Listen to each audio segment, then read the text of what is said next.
Hello again, it's Noob, and today we have something really very cool. This is the exceptionally well made Bricard Supersurete, and I think that's how you pronounce it. This was very kindly lent to me from the private collection of the locksmith tool manufacturer and distributor Wendt in Germany, so thank you so much for lending me this so I can show this off to you all. Very cool lock. I mean, if you didn't look at the keyway and you saw the front of the key, you'd think it was a four-sided key. It's not. It's only got three sides, and one of the sides really comes into a groove down the center of the key. If you look down the actual keyway itself, you'll see that there is a triangular spike, but it's not a spike, is it? It goes all the way along, which a guide, if you will, which the key will follow. Some other models of this do have instead of a groove on the key, they've got a little up post, like a half the side, which is blank, which can go into a much smaller groove. That's actually a bit more useful for a lockpicker because you can use that empty groove, if you like, for tensioning off. So yeah, really cool. Just look at this key. I mean, it's like a solid piece of steel. It's really awesome. I mean, it's heavy as well. Everything about this screams quality. And I can't imagine these are cheap locks. If you look at the bitting, it's really awesome as well on three sides. But what I can't tell is how many pins are actually in this. Certainly the bottom row feels very well populated, and the left hand side, but then so does the right. It's very hard to tell. But it does leave me with some problems, not just how to tension and pick it, of course. Problem number one is if you look here, the cylinder is crimped, and this is lent to me, and I don't think there's any way to undo this crimping to allow the core to slide out without damaging or maybe even destroying the lock. There's no non-destructive way to do that. Actually, if you look down here, you can see the pins at the back here as well. So and there, so they definitely go all the way from the front to the back. What I do know about the pinning inside this is there are security pins and standard pins in there. That's what I could feel. It's a bit tricky to pick, but we'll discuss technique. Anything else I can say about this? Yeah, when I'm picking it, I only want to pick it not a quarter turn, but more like an eighth of a turn. If you don't know what's inside a lock with more than one axis of pins, things like the Cabo 20, the Cabo 10, all those kind of locks, do not overturn them, especially if you don't know what's in it, because what can happen is that you end up either swapping a key pin into another key pin chamber and then stacking key pins on top of each other, or dropping a key pin or a driver pin into an empty chamber where there isn't a corresponding key or driver pin in the other side, and it can get really messy. So just as a tip there, if you've got a multi-axis lock and you don't know what's going on inside, do not attempt to overturn it. You could technically probably use a plug spinner, but again, the risk of messing that up is too high for a loaned lock for me. And I couldn't see any other gutting videos online of this. A few picking videos, but no gutting videos. So clearly other people have had similar issues to me. Anyway, I think what we'll do is we will throw that in a vise and then we'll get and have a go at picking it. So I've got the lock in the vise and I've got autofocus on it, purely because with multi-axis locks, it's impossible to find an angle where you can see what I'm doing on every side. I mean, you're going to have my hands somewhere in the way all the time, and it's just going to mess around with the autofocus on the camera. So we're going to have it sort of fixed. How am I going to pick it? Well, tensioning is going to be very difficult. There's no top groove, as I said, so we're going to have to try to use these really thick multi-pick dimple lock tension tools, which I, by the way, absolutely love.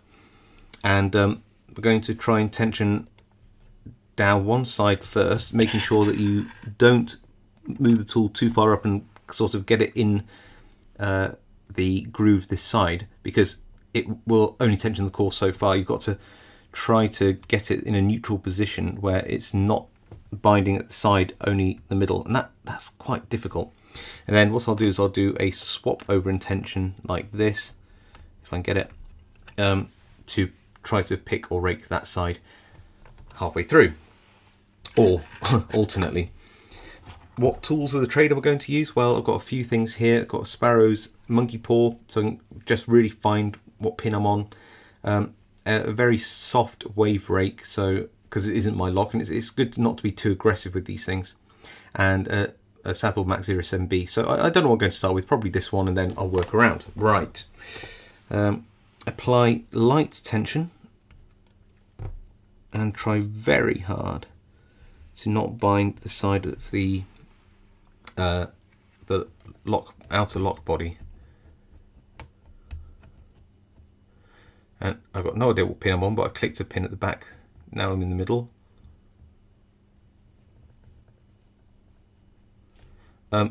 You get into a false set very easily in this lock, by the way, so there's definitely security pins in there. It'll click at the back again.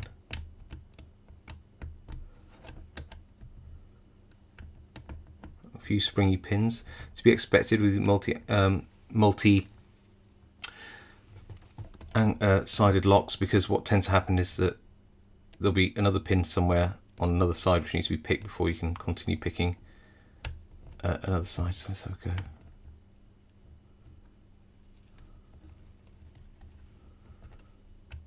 This would be a lot easier in some ways if it was actually mounted, it sort of fixed in a door. I think there's a pin at the back there which needs to be set deep. What I might do is swap to a rake and just see whether I can set some of those with a rake. Okay. Just gently go on this side and lighten up that tension like tons.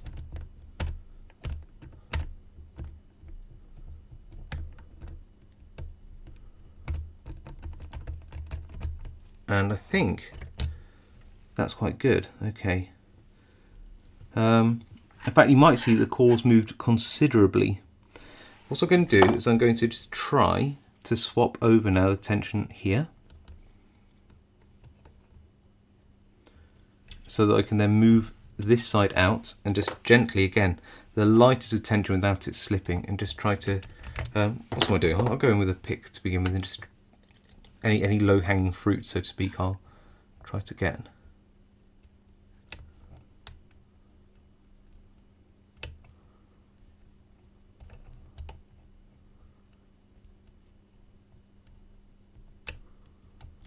Okay, now a few switches of the rake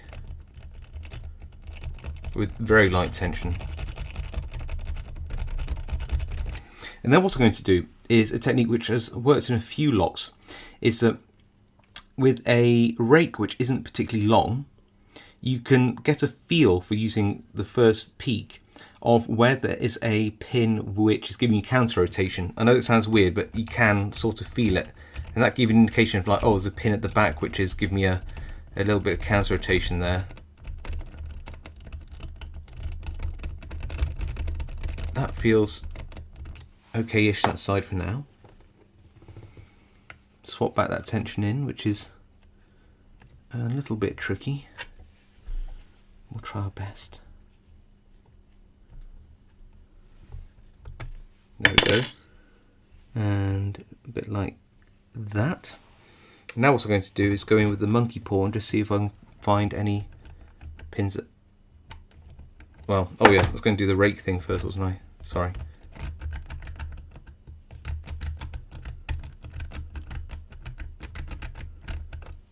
Do you know, that feels okay, that side.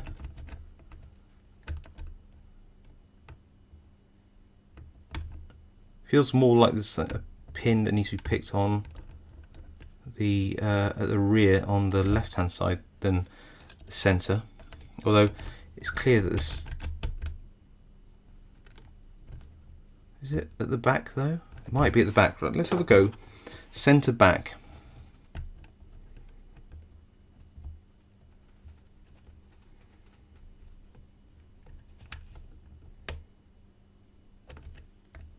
I picked something there. And another pin.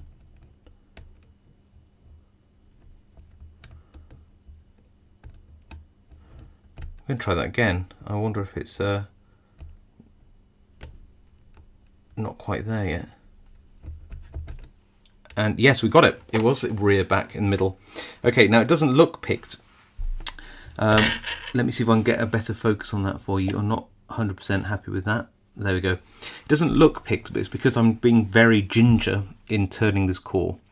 If I put this in like this gently and turn it, hopefully you can see that I've got full control over the core, and so much so that I've blocked the keyways off. I can't put the key in any which way round. This won't let me.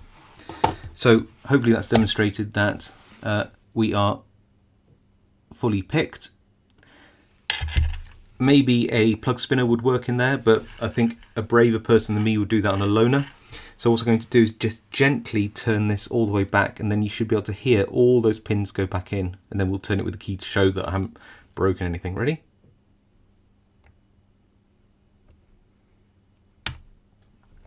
Hear that sound? That's all the key pins dropping in to place. So there's the key, and it works perfectly fine.